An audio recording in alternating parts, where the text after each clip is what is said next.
মেঘ বলতে আপত্তি কি? বেশ, বলতে পারি। ছাদের ওপর মেঘ দাঁড়াতো ফুল পিসিমার বাড়ি। গ্রীষ্ম ছুটি চলছে তখন। তখন মানে কবে? আমার যদি 14, মেঘের 16-17 হবে। ছাদ থেকে হাত ছানি দিত, ক্যারাম খেলবি আয়। সারা দুপুর কাহাতোগার ক্যারাম খেলা যায়, সেই জন্যই জোর চুরি হয়।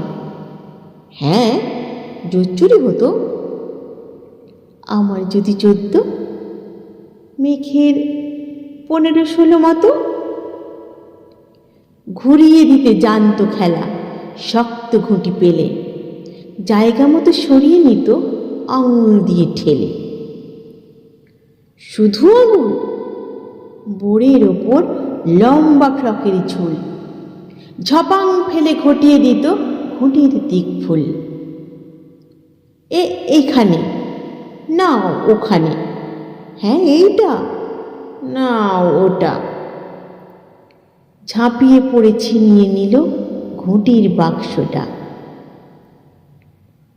ঘুঁটিরও সেই প্রথম মরণ।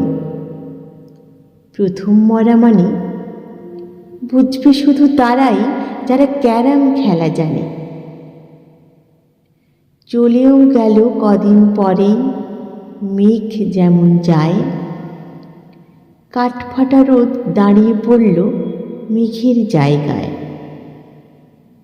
খেলা শেখাও, খেলা শেখাও, হাপিত্যেশ কাক।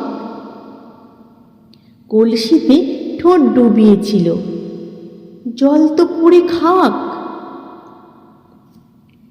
খাক হওয়া সেই কলসি আবার পরের বছর জলে। ভরল কেমন তোমায়? থামো, ওসব কি কেউ বলে?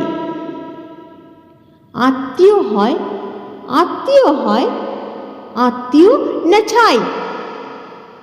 স্পষ্ট করে বলো এবার, সব জানতে চাই। 2-3 ক্লাসের বয়স বেশি। গ্রীষ্ম ছুটি হলে ঘুরেও গেছে 2-3 বছর, এই জানে সকলে। আজকে দগ্ধ গ্রীষ্ম আমার, তোমায় বলতে পারি। মেঘ দেখতাম ছাদের ঘরে ফুল পিসিমার বাড়ি।